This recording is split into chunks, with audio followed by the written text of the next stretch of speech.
Greetings, Warlords. Welcome to Saga Thursday, the show all about the skirmish miniatures game from Studio Tomahawk. Today we are joined by Brit. How's it going, man? Good. How are you doing today, Raj? Oh, I'm doing great. And today we got a faction review online here, kicking it off. I believe this is the first one from Age of Alexander that I've tackled, and it's the Macedonians. I So think it's probably the appropriate one. Sorry I not to think jump in there. I so. think it's Yeah, kicks that whole book off. I would say so. You have been getting some games in with these guys. Was this your first Alexandrian warband? it is. I would say it's my first Age Alexander Warband. I think I'm up to about 10, 11 runs through with them. Okay, cool. Pretty happy with where I got them. Yeah. Yeah, so I'm excited about this one. This has been the kind of stealth faction for the Alexander book. You know, so everybody's talking about Greeks, successors, Persians, Indians. Everybody's asking questions about the Thracians. I don't see anybody playing them, but nobody's In due asking time. nobody's asking questions about Macedonians at all. I haven't seen really any Macedonian chatter, and I don't know why that is. I mean, do you feel the same way in that regard? I do. I feel like when I kind of reach out, there's maybe like two or three guys, even on the Discord, that play them with some regularity. I've seen them on like the activation phase. Um, TVT, I think is what he goes by on the forums. He's played them a couple times, so I've watched some of his videos for some good insight. But there's just not a lot of chatter, unfortunately, about them. And I think it's kind of a disappointment because I think they're a fun warband. They're a very fun warband, and they're the namesake of the book. I mean, at the end of the day, you're playing Age of Alexander. There's nothing cooler than Alexander. So Definitely. Yeah, and I'm trying to think why. I think me personally is just all the options with the successors, and I can, you know, I can picture myself, you know, as a successor general forming my kingdom, where like the Macedonians, you know, is like playing a special character or something in games. It's like, well, if I'm Alexander, you know, I'm playing as him right now, and you know, I don't know if I want to do that. I might let him down, you know. Um, it's a high bar, unfortunately. yeah. So, all right. Um, well, we are just going to get get this kicked off then. So let's check out the Macedonian options here, and we talked about being Alexander, but I think it also you can be his dad, Philip, or any one of those generals there. I'm sure. So the warlord can be mounted on a horse or have no equipment options. The Hearth Guards can have sarissas, be mounted on horses, or have no equipment options. And they could have just a single unit of Hearth Guards on foot without sarissas. hmm Is Or that right? Sarissas. Yep. Yeah, the Sarissas or just a standard like Phalanx Hearthguard. You can only take one unit on foot. Okay, so they'll be faster, but then won't have the bonuses of the sarissa there. That hmm makes sense. Warriors. Now this one's interesting. Sarissas or javelins. So hmm I mean, if you're just a crazy person, you could have a lot of. I guess there is a restriction here. You can't, Uh, unfortunately. you can't be a crazy person. You You can't cannot, unfortunately. have more warriors with javelins than you have warriors equipped with sarissas. So the sarissas will be the backbone of the warriors, and Yep. you can only have a single unit of warriors on horses. hmm And levies with bows. So you get a little bit of everything. hmm Kind of forced to take a little bit of everything. hmm In a way, I mean, you could just have all sarissas. So, hmm um, what are you taking? How many sarissas is the right number So of I will sarissas? say for me, anywhere, I usually like to take about 3 points. Um, is kind of take 3 points of Warrior Sarissas and kind of move them around a little bit as needed. Whether it's kind of put them in a couple big 12 packs. Sometimes I like to leave them in 3/8, or sometimes you kind of take a 3.5 point and put them in like a 9, 9, 10, just to kind of get the extra point for the Sarissa shot that comes out of them. Um, and I will say this: when I look at this is one of the war bands that there's a lot of knowledge you got to have just to kind of assemble your war band. Unfortunately, because I would say Age of Alexander and Hannibal both have a lot of rules that kind of add on to the pile. So you really kind of got to know what everything does, how do horses work, how do sarissas shoot. Sure. So this one though, it's probably the one on the easier side for the book, because Yep. these are mostly standard options, Yep. except for the It's sarissa. yep. So no chariots or elephants or anything to work about here. But you're right. So you can mess It's around and take all these variations here, and just from the history of it, you're are you taking a big mounted Hearthguard unit?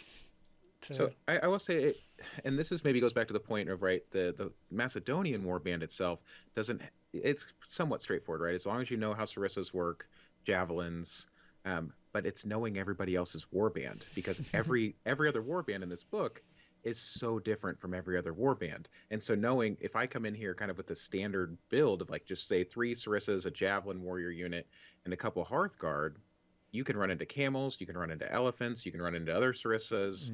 And so you really have to be careful about kind of how your build goes, because you need to have options. But I would say I like to take 2 points of sarissas, 4 points of warriors, and then like we can talk about where I would put different mercenary units in here. But I like to start with horses and maybe run them as like a 6-man unit and take that half point and put them down into warriors. Running 2 4-packs is fine. 8-pack, I would say for the Macedonians, just because we'll get to the board here in a minute. I am somebody that likes to run 8 packs of Hearthguard, just because this board doesn't give you a lot of extra dice. Okay. So when you need 16 dice to get something done, sometimes you just got to do it. And so that's where it's thinking about, if I make my warrior units bigger, then maybe I'm losing some dice somewhere. So I need to split up my Hearthguard, and they still do well at 4. They still do well at just a single unit of 4. But I like mounted. Sarissa are very, very specific. I've only used them like once, and it was because there was an elephant on the board. Okay. Yeah. Yep. So well, at least you have the options there, and yeah, it's cool. Cool to see all these available, but you got to know when the time is right to break them out. But yeah, you could have quite a pile of miniatures you're choosing from if you're trying to cover everything here. Yep. So let's take a look at that board. So up top, I believe it's just the normal business. Is that right? Yep, completely normal business. Okay. So first one down, Slayers of Kings. Melee ability. I believe that helmet is the uncommon. It is the uncommon. This one, reroll up to half your attack dice, which don't score hits. If the enemy unit has the resilience special rule, such as a warlord, you can reroll all your attack dice that don't score hits. Pretty tasty. So reroll abilities are usually 2 dice abilities. So for all your attacks. So if you get that latter part, 1 die for an ability with 2 powers, pretty darn good here.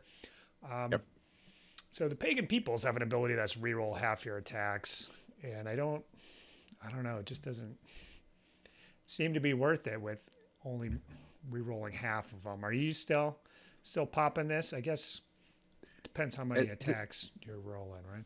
It does, and so I say this to say just about everything in your warband has an ability to get +1. So when you think about javelins, right? Javelins +1 on the charge if they're not closing ranks. So when I think about charging like mounted warrior units, if I'm charging elephants, which sarissas get +1 against elephant if I have no fatigue. So in that case, you're re-rolling everything that doesn't get a hit, and you have +1. So this ability is one that I will say I use. It's up every turn. It's either a deterrent because you don't want to charge something with resilience in. Heaven forbid you leave your warlord hanging out. I will run right after him. So that's true. So you already mentioned that there's not a lot of ways to get more attack dice on your board. So you need to maximize what you have. And then, and you mentioned the elephant. There's tons of chariots running around in this age. So there's quite a few units running around with resilience. If we think about Hannibal, the Greculi can get resilience. So there could be a few ways to spook your opponent by having this one queued up here. So I like to see it every turn. Yep.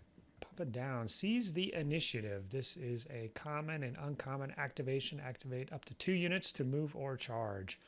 Unit activated by this ability with a medium of your warlord doesn't generate any fatigue with this activation. Hello. Me likes to see that. I'm thinking Brit does too. Yep. Just jumping in, I guess, for me, this is an ability I use probably about round 1 through 4. So as I'm getting units up, right, I think the bane for most people that like Sarissas, and I do like Sarissas, I think they're fun. Thematically, they're super cool. They're always a deterrent against cavalry and elephants, but they're slow, right? They move fast, they charge M. And so we've got to get in position, and heaven forbid you play a game where you're starting S off your own table edge. Feasting and pillaging has begun, friends. Why? Why do you lag? And so you've got to move. You've got to get your guys in position.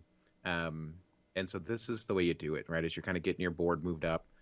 So you're getting those Sarissas and you're taking them and you're moving them, right? Maybe a We Obey, a dice, and this, which unfortunately is really dice hungry to do it.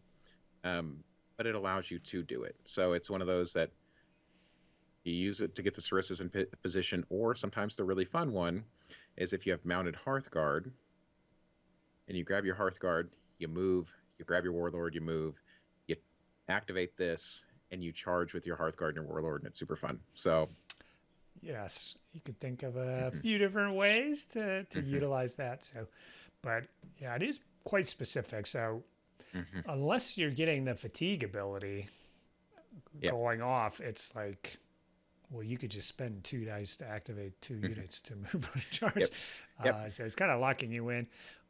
It's a way to potentially sneak in extra warrior activation on those turns where you only rolled a single common and you're feeling bound. But yeah, I can see how this would be situational. Definitely got to have a plan for it. Charging in, Warlord, Hearthguard, natural combo. You could also use this just to scooch off, charge in, and then run away, you know? Yep.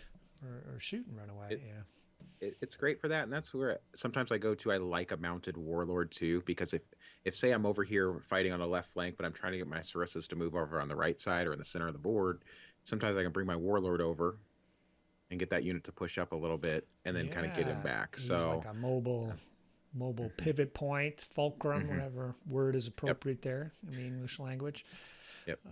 Okay, cool. I'm liking that so far.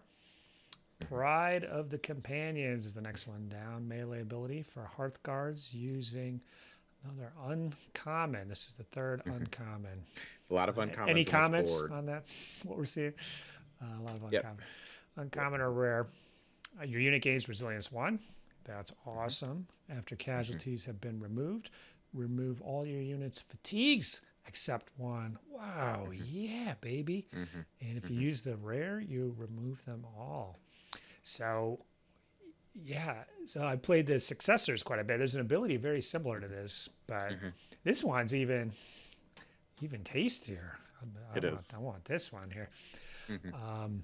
So this is how that 8-pack of Hearthguard does business, stays alive, I assume. So paint us a picture of how you're using this. So there's a couple ways I like to use this, right? So obviously the first picture is offensively, right? When I want to get my Hearthguard up. So if I have a 6-man unit of Hearthguard, right, like a 1.5, or like I said, a double pack, or I think about this. That's the first obvious picture, but I also think defensively. This board, I'll be honest, I think and this maybe goes to a tactical picture of the board, is I like to slowly kind of march the whole unit forward, and I like to counter strike with and we'll get to the ability that does that, but I like to counter strike with my Hearthguard. Because they're sitting right there inside the line, right behind the line, and we're waiting for somebody to engage our Sarissas. And so Pride of the Companions allows us to do that. Or I think about like if you have like a foot Hearthguard unit that you need to go take care of something. If I need to get them down off the horse and I need to have them as a phalanx unit, or as a Sarissa unit, and the kind of the holding the line somewhere. This gives us that ability to do it. And so defensively, it works really well because you're going to come in, you're going to bounce, and I'm going to get a lot of good hits. And a big caveat to this is the book does mention it, but it's not directly here. Is you remove all of your fatigue in after step 6 before step 7 of combat. So you will always finish combat with 1 fatigue because you gain the fatigue at step 7. And so you remove them at step 6. So that's kind of one of the tricks of this. Is sometimes even it if doesn't you look use apparent. the rare, or will Even if you use the rare, so you'll remove all fatigue if you use the rare after step 6, and then step 7 is where we then do the withdraw, and everybody who is engaged in a melee gains a fatigue. And so that's kind of the trick of it, is that if you use the uncommon, you'll technically finish melee with 2 fatigue, and then you'll finish it with 1 for the rare. Which, when we think about Hearthguard, I don't like Hearthguard sitting out there with fatigue on them. So if I can hit you in your round, then I can rest them in my round and kind of rinse and repeat. And it keeps me much safer. Okay, well, now that you've explained it, I'm going to have to say I like the successor one better, because I think the successor one, you can end up with no fatigue at the end of it, or maybe comboing it with one of the other abilities there, but quite similar. And there's another ability on this board, but it's also another defensive ability. So it's kind of one of those, when we start thinking about some of those, like when I'm the defender or things like that. So that's where I say that this board, which is probably why it doesn't get played so much, is kind of a slower paced, kind of a defensive, I'm going to get in your face and I want to shoot, right? I want to get the Sarissas up there and just kind of shoot until you have to do something, which can be it's slow play, right? It's kind of that slower play. You have to be very careful. And Pride of the Companions, I will say I love getting Pride of the Companions out, and just if there's an archer unit that they brought out of the woods and he's out of position, I can't wait to double charge a Hearthguard unit 24 inches across the board with my Warlord and just go smack them, and you're not going to take a single casualty. So a 4-pack of Hearthguard turns into a good missile. That's good. Offensively. So I will say that it has its position. I would say the best place often to use it is kind of in that defensive counter strike. But when I need to make something happen, I can definitely do that. Right now, it's still a 4-pack of Hearthguard. It's got maybe 1 fatigue on it too. They're still going to hit, right? So anything that charges them knows they're going to get hit hard. Unfortunately, Hearthguard with fatigue is kind of a death sentence, unfortunately. So, okay, yeah, very cool. Definitely get you through one combat unscathed, most likely. Especially against those levy archers. 4 attacks, they're going to hit 3 times, and that's 3 failed saves guaranteed. So guaranteed. Yep. Pride of the Companions will keep them alive. Cool. Yeah, I think any abilities that grant units resilience 1 are quite interesting, and I've kind of been intrigued by boards that can do that, like the Greculi or the Eastern Princes have a similar ability, and I didn't like it at first, but I'm kind of rating it higher and higher the more I mess around with it. So cool to see. I've got another board to play around with that mechanic. Now let's go down to Faultless Mastery. Melee ability. You can use any die here, thankfully. Gain 2 attack dice if you're the attacker, or 2 defend if you're the defender. 4 if you use lovely rare. Discard as many attack dice from your opponent as half the number of dice you have gained. So they're going to discard 1 or 2 attack dice. Is that my reading of that? Could have been worded slightly different, but we get the point. And it is attack dice, so even if you gain defense dice, they'll still discard an attack dice. Some abilities would have like a mirror situation there, but that's cool. So for 1 common die, gain 2 attack dice, but you're subtracting 1, so it's like a 3 die for 1 gain in the Saga currency. That's a fair trade. Are you using this one? Yeah, so this is one I would say, like I said, this board doesn't really do this well. It doesn't really give you a lot of big dice combos. The way this board likes to operate is kind of give you +1 to everything. So when you can give +1 and 2 more attacks, or if you have the rare, I say this is usually where depending, and everything on this board is very dependent on what's happening in front of you. Unfortunately, there's not like the standard, like, here's your play, right? Here's what you do every round. It's not like the Vikings or something like that, where it's like, here's the play you do every time. Just this one is most rounds, right? But if I know I'm going to have a big attack, and I have an extra rare laying around, it's also great because now I get to hit you with 4 and take 2 of yours away. So it's good. This one goes every round. It should go every round, even if I don't use it in my round and I know you're going to attack. It's defensively good too. So okay, yeah, I think great for defense with that rare. You would gain 4 defense dice. Most of your units probably have the ability to close ranks, and then they're going to discard 2 on top of it. So that's like a 6 die for one rare. That's pretty good. That's a fair exchange on the Saga market. So would you rather put a rare here for Faultless Mastery or Pride of the Companions? This goes back to really what I want to do, and that's kind of the hard part because there's another. We have 2 more good rare abilities to get through, unfortunately. And I would say that this is probably in the top tier, right? This one and Pride of the Companions are usually where my rare goes. Sometimes I will say activation pool, just because this board's kind of a dice hungry board at times. If you have a lot of things to do, I would say, but yeah, this is probably second tier, second, kind of third, right around there. Okay, cool. Yeah. Sometimes we get those turns, and it's good to have a place to park those rares. So, all right, let's go down to Imposing Presence. Shooting reaction. Your opponent must discard 3 attack dice. So, yeah, Faultless Mastery was melee only. So this is your shooting defense here.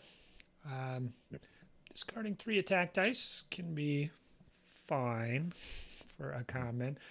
Are you loading this sucker up here? If they have a bunch of shooting, do you still load it up, or does it make a difference if there's one? At that point, I will say this. This is where I think the common, I would rather activate a unit of warriors to maybe charge a shooter unit. Yeah, do something. Is the shooting a defense on this board is offense. I use this ability a lot when like phalanx or like Sarissas get up together. So if you're fighting these successors, and they're shooting the poke off. They're shooting you 3 times. Yep. And you're like, okay, let me get this warrior unit Sarissas up here. Maybe heaven forbid I have a Hearthguard out of position. And they go, well, let me take my free shot at you. And you're like, nope, you will not. Right. Take those 3 dice away. Maybe you get 1 shot. Maybe after the melee, you try to use your Sarissa after the melee. And I go, nope, you're not going to get that last little blink at me. So unfortunately, I'd rather use this to send javelin warriors into the woods to go blow up a levy archer unit or the archer unit that they're using. Okay. Yeah. Nice that you have the option if you need to. I mean, if you're a Hearthguarder mounted, every die there really counts. But like you said, you could just use it to activate them, move further away. Get out of range potentially, but you've got the option. All right. Moving up to the rare here. I think it's the only rare on the board. Standalone. Zeiston, is that how you are pronouncing that one? To your opponents as you remove the die from the board. Zeiston, friend. Yep. This is a melee ability mounted unit. Does not have to be Hearthguard, which is pretty cool. We've got those mounted warriors. Add +1 to your attack dice if you're fighting a unit with the mount without the mount X rule. So lame foot sloggers, add a +1 to your defense dice. That is tasty there. So I believe if we're talking about Saga currencies, a +1 to your attack dice is usually a 2 die ability. So it is a rare. So I think that's fair. But +1 to defense, dice 2. We're talking crazy business. What's going on here? It is. And so I will say this: Zeiston is the long story short. It's the lance that the companion cavalry use. It's the super long spear. Your Victrix kit came with. Which I will say, I always want to joke and give you stuff. I fully appreciate and understand why you always kind of clip the guys a little bit.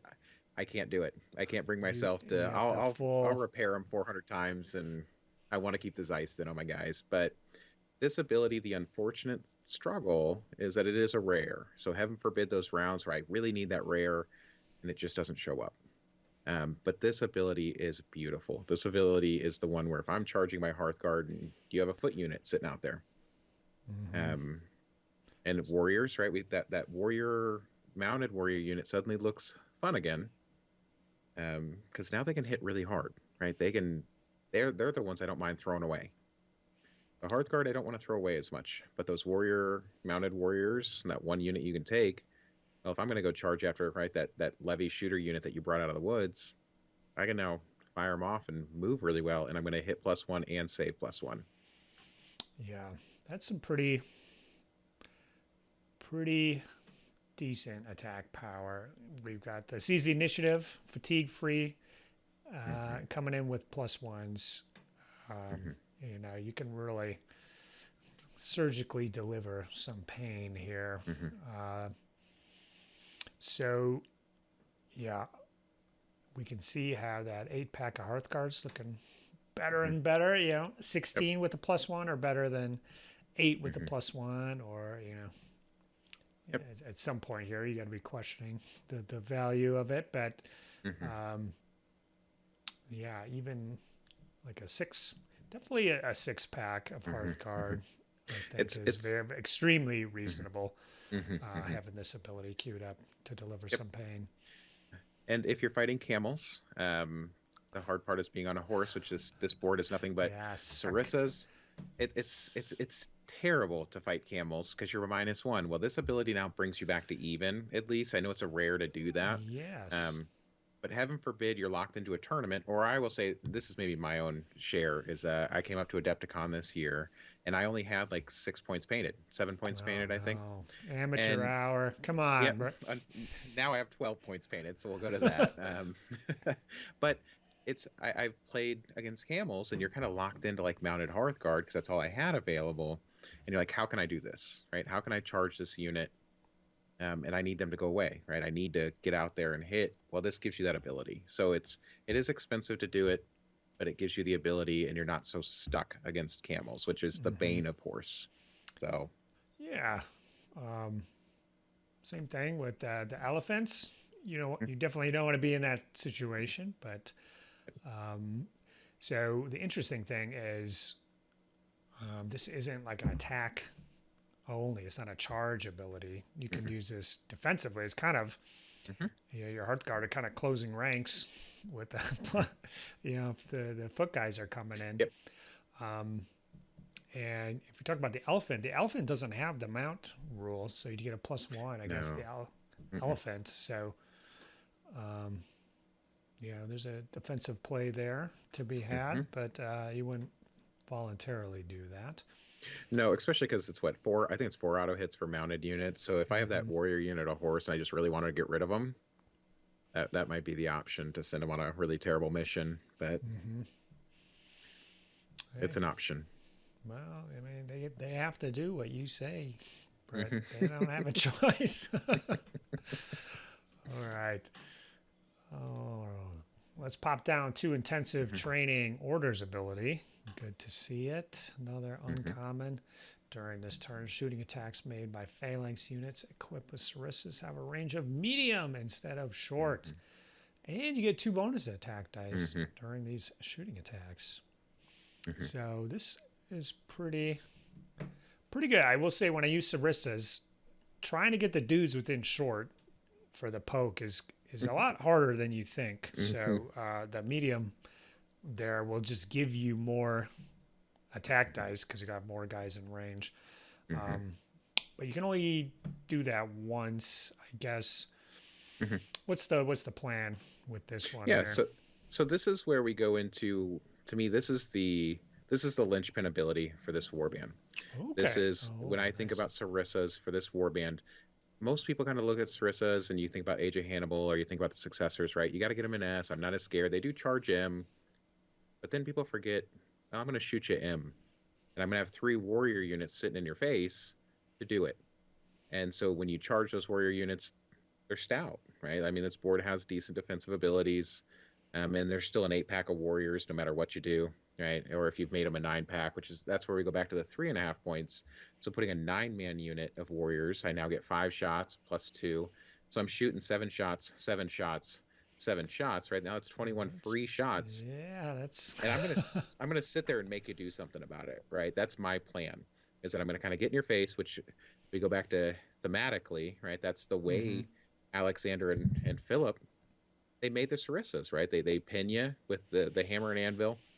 I'm going to pin you with the sarissas, which is what this warband does. It pins you with sarissas. True. Yeah, they wouldn't necessarily engage. You know, they just kind of hold them in place. And so thematically, yeah, that's perfect. Makes perfect sense. And then you charge me, and now we go back to that or we'll get to it. But like the counter charging, things like that, you think about a lot of these abilities, how they start interplaying, right? So this board wants to get up in your face. So we go back to seize the initiative, right? I'm getting those sarissas to move a little bit quicker than you expect them, and they're now shooting M. So in one round, it's a lot of dice to do it, but I can move 2S and shoot M, right? So now I'm effectively challenging just a little over L on a board. So you go, sarissas are over L away. Well, they're going to shoot you this round. That's good, yeah. I like that. It's a good way to, you're going to hustle up there, seize the initiative, you'll be fatigue-free. With intensive training, you're still going to have an effective turn of dishing out some damage. And it's fatigue-free shots. You know, you're sitting good, and it's on them to do something, because if they don't, well, next turn you can just do that again. I'm going to do it again, right? One uncommon. I'll sit here all day long for one uncommon and shoot you. So. Yeah, great effectiveness. And you can imagine, you know, just having the 1 dice for this. You don't have to spend die to get the shot. You know, you can put all your dice into some other giant charge or something like that, and just leave those sarissa guy, just doing what they do best. Yep. Very cool. So my only last caveat to this is understanding it says phalanx. So remember, your warriors under 4 lose phalanx ability. Sure, yeah. So your sarissas still shoot, but you lose this ability once so usually this is like round 1 through 4-ish. And then once those warrior packs get kind of down, this goes away. So just kind of a heads up, use this early, get them in position, get your shots off. So, Will do. All right. Macedonian Tactics is next up, using common or rare activation reaction. Hello.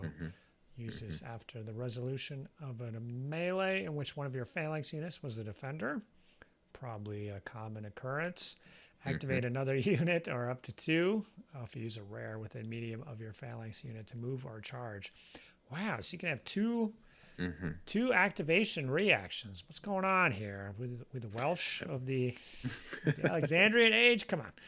Maybe they stole the book from the Iberians. I was gonna say that's the Iberian plate. I apologize to the Iberians out there. Don't want to step on their toes, but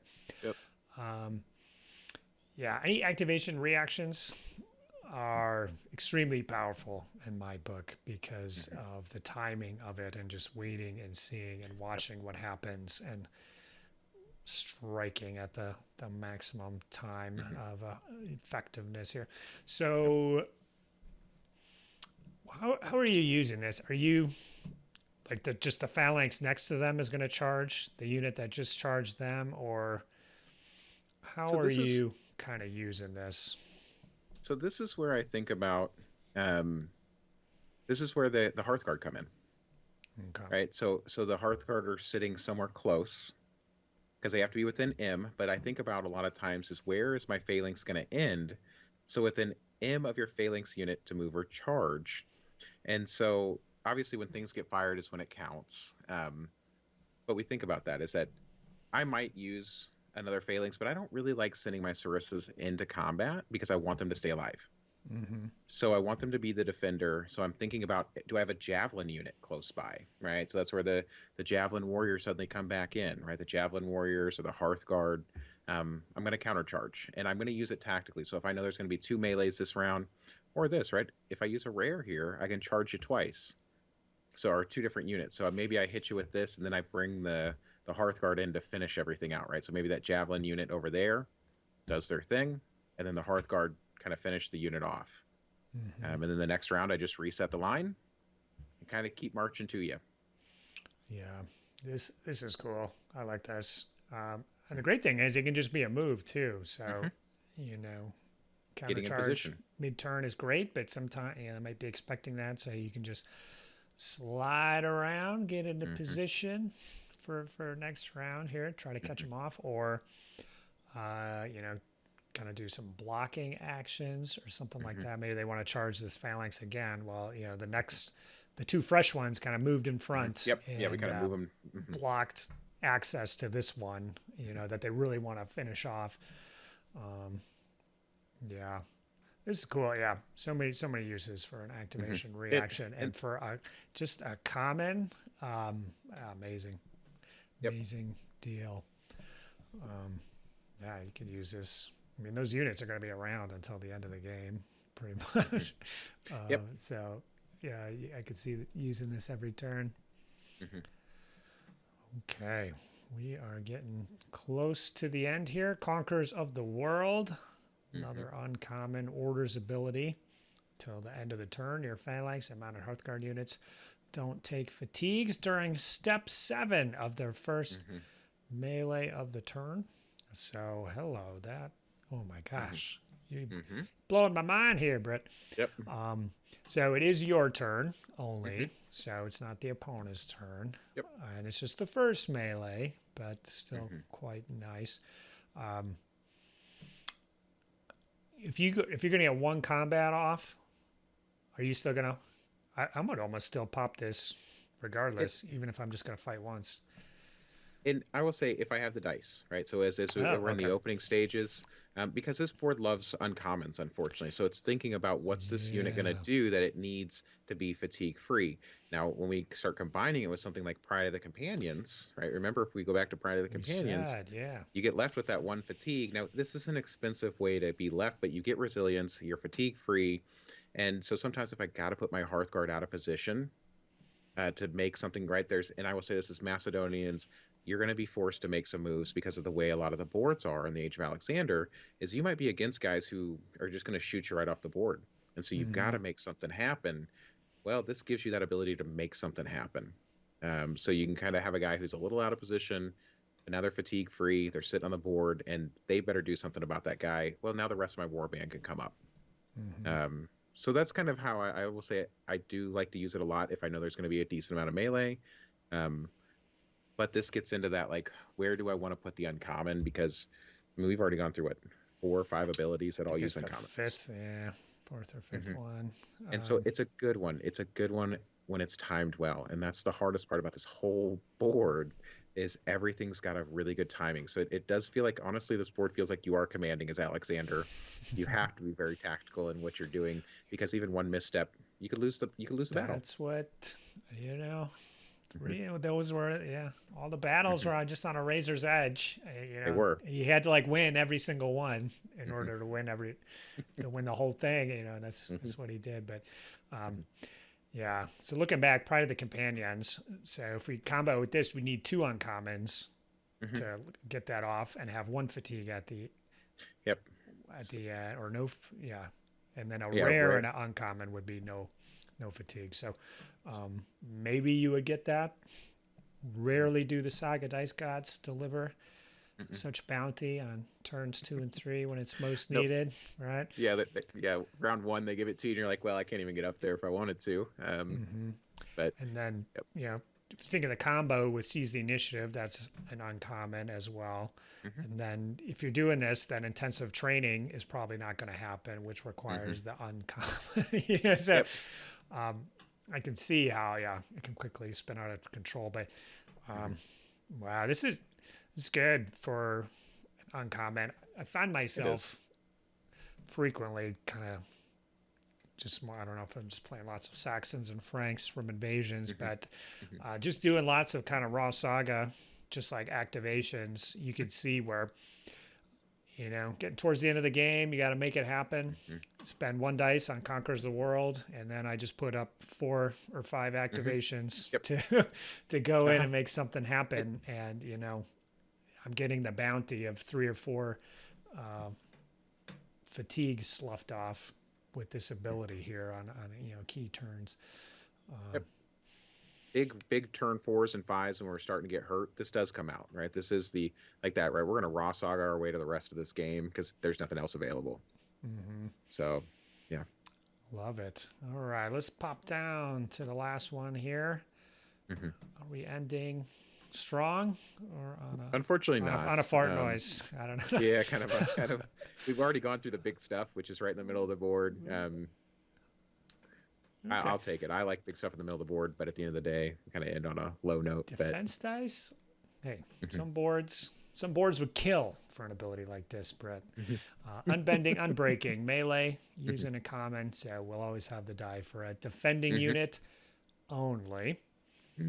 So gain 3 defense dice. So not going to work against shooting. Can't work on your own turn. Nope. Could be comboed with faultless mastery for a bundle of defense dice if needed, but you got to be the defender. And there's no way to flip that around. So you're just always going to be using this on the enemy turn. I actually think it's pretty good. Are you usually closing ranks with the Sarissas? Just generally I want them to speaking? live. So I will say this does get played every round, right? So I mean, I guess it's just, I don't think this ability looks as pretty as some of the other ones, right? Like the Pride of the Companions, or you're talking about intensive training, but this is, right, I need my Sarissas to stay alive. That's the whole game plan for most engagements, right? Get up with the Sarissas. I closed ranks and gained 3 defense dice. They're going to be pretty immovable. Yeah, we're talking some trash, but I think solid ability here. Nothing to sneeze at. Nope. Great way to keep the Hearthguard alive as well. It's not just limited to a phalanx or anything like that. They'll gotta watch it. They'll sneak that phalanx keyword in all over the place, Brett. When you're not looking, it's in there. So you can use this even when you're in the woods. Good news. So we have made it through the end, and I'm liking what I'm seeing here. It's I would say true combined arms board, and I think the combined arms boards are the most difficult to balance. And when you think of duds in Saga, it's usually a combined arms board that didn't quite make it. But do these guys make it?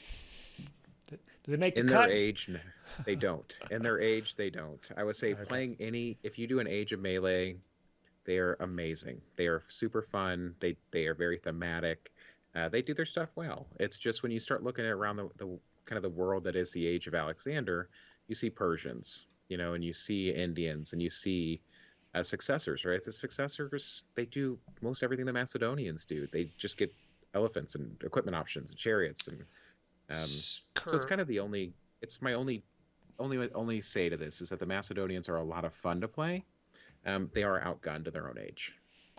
Yeah, so they're in a weird, interesting spot here, and some factions it does apply to as well. But so these models are like 100% interchangeable with the successors, so you're really going to play Macedonians because you want to give yourself a challenge thematically. You want to do it.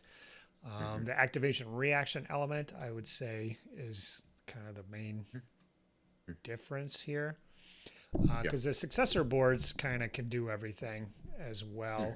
Now they're really shoehorned into the phalanxes and the big blocks of Sarissas, and kind of historically that's kind of their jam. So this one could maybe benefit from those mounted warriors or javelin warriors more than the successors. Can take those units, but most of the abilities can't be used with them. In comparison to this board, where it's pretty light as far as the restrictions go. Just a couple phalanx, mounted Hearthguard, mounted.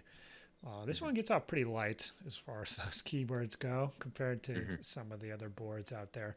But yeah, I would agree. It's in a interesting spot, tough spot, and maybe that's why it doesn't get mentioned.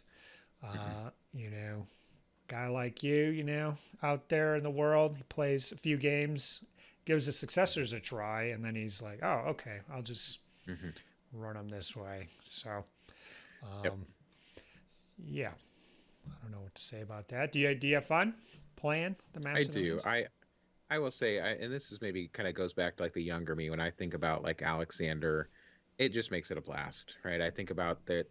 There's a lot of times this game I love being super competitive, and I can say Macedonians, you can be. Don't get me wrong, you can, because when everything lines up well, and you're playing a good game, you're playing against Greeks, you're playing against, a lot of these like successors, you do just fine against that stuff. It's when you kind of start getting under the gun of like really shooty war bands, you're just not the most mobile. And so that's where you kind of start losing a little bit of fun. But I'll say at the end of the day, you're playing Alexander, right? And to me, there's nothing cooler than that.